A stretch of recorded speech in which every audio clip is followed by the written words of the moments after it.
täna on taas üks neid päevasid, kus ma jalutan ilma suude seljakotita siin Füssini ümbruses.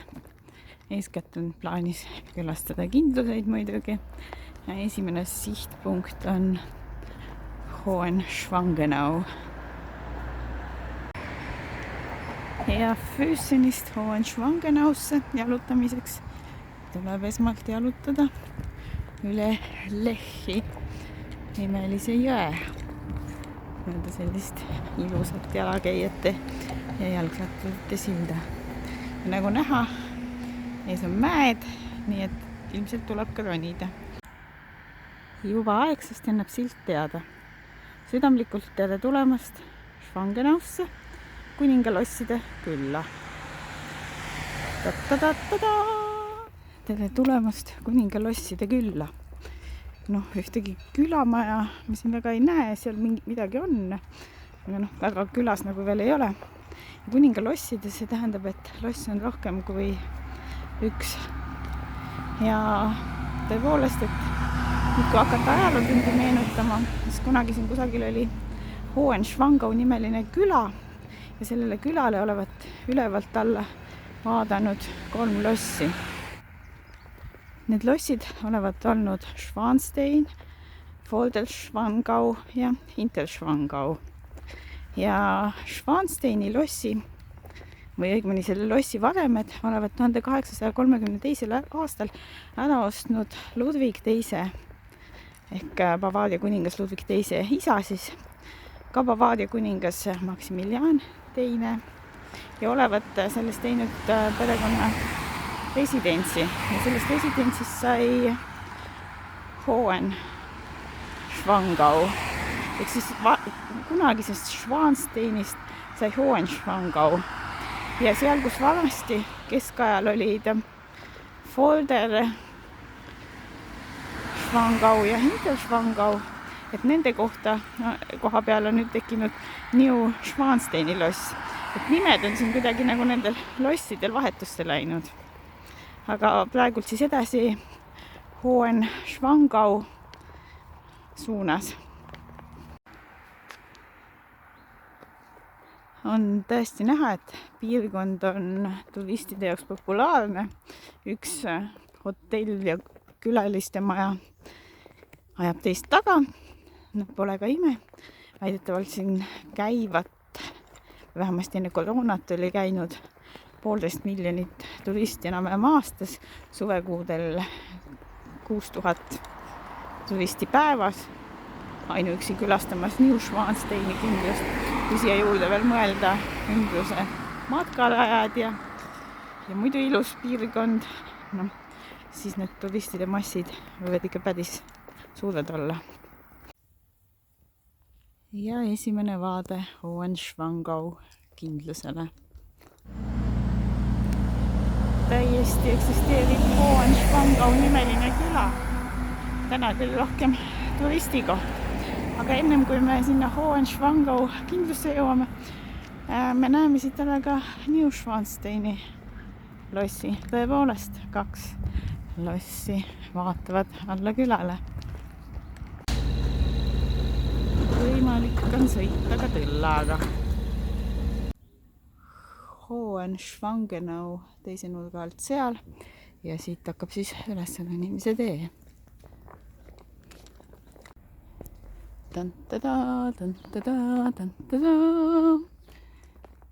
Muidugi sisseminemise piletit ma ei ostnud. Mõtlesin lihtsalt teha ringkäigu ja panoraami vaated.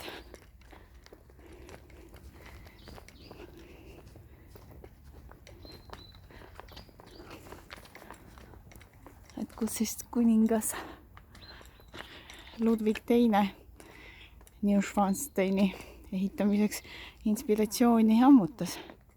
Väidetavalt olevat siin ümbruskonnas ringi kolanud ja neid teisi Vorder Hohenschwangau ja Hinter Hohenschwangau kindlusi näinud ja üles joonistanud ja sealt olevat ideed tulnud.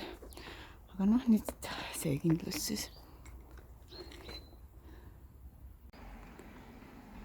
tõepoolest, Neuschwanstein paistab ära juba siit ukse pealt.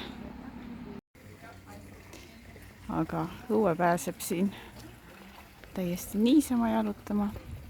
Pole piletit vajagi.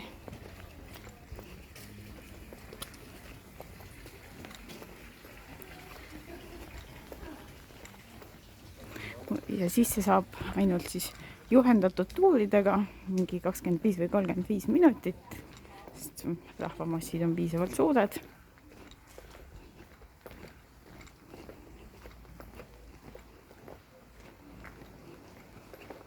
Ees paistavad Bavaaria värvid, sinine ja valge.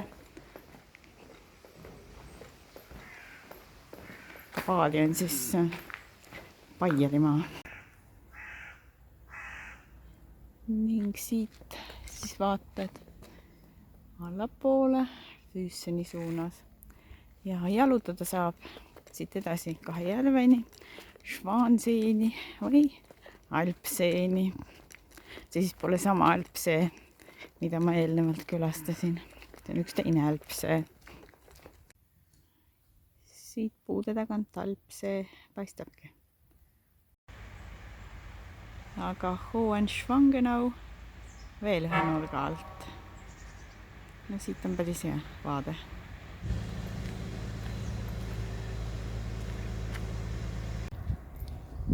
Aga nii palju siis Hohenschwangenaust ja nüüd hakkame vaatama Neuschwansteini, mis tegelikult seisab kunagiste Vorder Hohenschwangenau ja Hinter Hohenschwangenau kindluste kohtade peal. Ja väidetavalt selle kindluse nimi Ludwig II eluajal, ta ise olevat seda kutsunud New Hohenschwangenauks.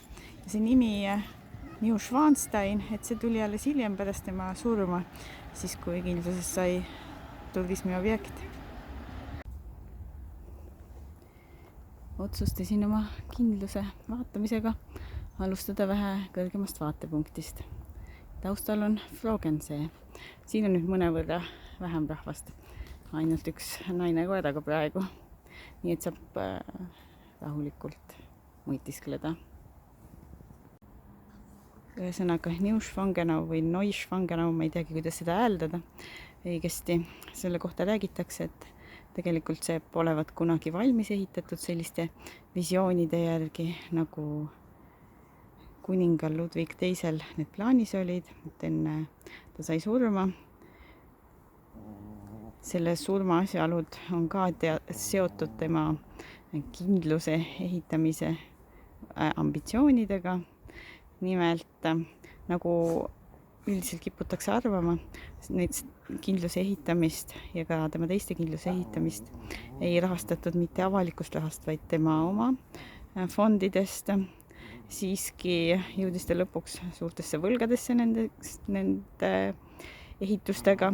Vaatamata sellele jätkas ikkagi ehitusi, tahtis laene peale ja tekkisid vastuolud ministritega, kes olevat hakanud neid järjest välja vahetama, kuni lõpuks olevat siis ministrid või kes iganes valitsuse poole pealt otsustanud ta insane ehk hulluks tembeldada, määrati mingi arstlik komisjon ja nii edasi. Ja kas ta lõpuks lõpetas enesetapuga, sest ei saanud raha oma unistuste realiseerimiseks või tegelikult ikkagi tapeti, et seda ei tea. Aga pärandiks on siis need kindlused ja Neuschwangenau on üks Euroopa kõige suuremaid turistisihtpunkte. Marienbrücke, pildi järgi üks igavesti äge ehitus, on kahjuks suletud. Kuni järgmise teadaandmiseni. Mis siis ikka? Efektiivselt tähendab see, et lähme kohe lossi juurde. Nagu näha, siin on rahvast küll ja lehvitavad ka. Aga enne avaneb veel üks panoraamavaade Schwangaule. Ja siit on täpselt samuti see Hohenschwangau kindlus näha väga ilusal taustal. all on siis see turistikeskus, järved, Alpsee, Schwangau järv ja siis Frogensee. No see on juba üsna lähedane vaade Neuschwansteini lossile. See loss ise olevat oma ehitamisel inspiratsiooni saanud keskajast, Wagnerist, kombineerivat romaanistiili, gootistiili, bütsantsi midagi ja kuningas ise olevat need arhitektuuri detailid lõpuks kõik heaks kiitnud, nii et seda peetakse olulises osas tema enda loominguks. Ja kusagilt on mulle ka kõrva jäänud, et see loss on inspiratsiooniks mingitele Disney kindlustele. Ja lähemad vaated alt üles.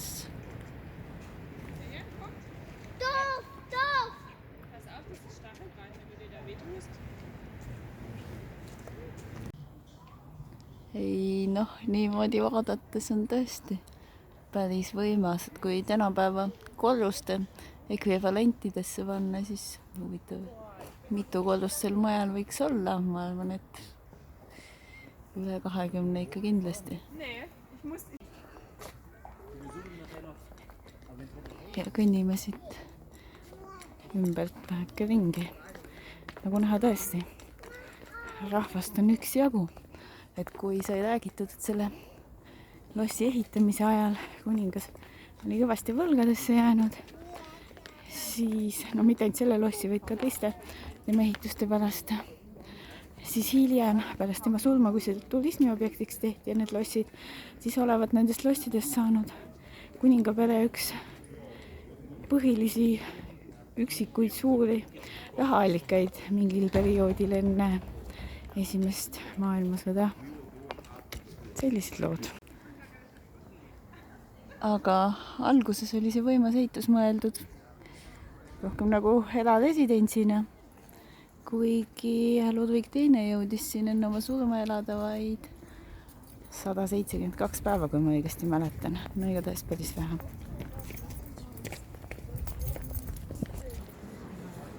No see peaks siis lossi esikülg olema. Ja miks siin nii palju rahvast on sellepärast, et siit lastakse siis inimesi sellele 25 või 35 minutilisele tuurile. Aga sees filmida, pildistada ei lubata.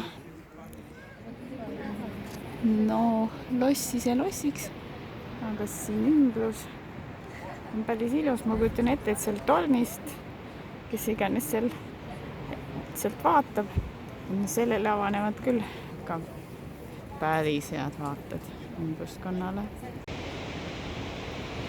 Vau! Ja see on nüüd siis ilmselt vaade õige nurga alt. Ja siit alla kukkumine, oleks kukkumine päris sügavale. Ja samuti mäed üles tipud lähevad üsna kõrgele. Aga lossid vaadatud, Alpsee nähtud, suundun nüüd Schwansee juurde. Mis tundub naljakas, on see, et Schwansee on justkui üksjagu madalamal kui Alpsee. Siin siis ongi Schwansee park, loodus ja majandus. Aga tee siia alla, see oli ikka padast Singatjonga.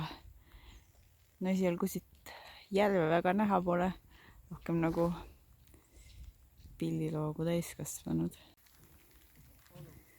Kas need on nüüd roosad vesiroosid või? Mis lilled siin on ilus? Ja siit on järve ennast ka näha. Siin on tegelikult isegi ujumise kohad. Aga noh, täna muidugi ühtegi ujujat näha pole, sest kui me vaatame taevasse, siis pilved on üsna madalal ja tegelikult kergelt ka tibatab. Siit nurga alt on vaade päris maaliline, peaks ütlema. See mägede taust. Ja olen suuna võtnud tagasi Füsseni peale, et mitte tuldud teed veel üks kord käia. Siis valisin seda korda vähekene huvitavamal aja. Ja vaata ka vaata, siia paistab Hohenschwangau kindlus ära. Ja. Olen jõudnud mingisse vaatepunkti, kuhu kõik ronivad. Ja siit on näha nüüd Füssen oma täies hiilguses. Ja seal taga on isegi Weissensee paista. Aga kui vaatame nüüd teisele poole, siis siit on näha mõlemad kindlused. Nii Hohenschwangau kui ka Neuschwanstein.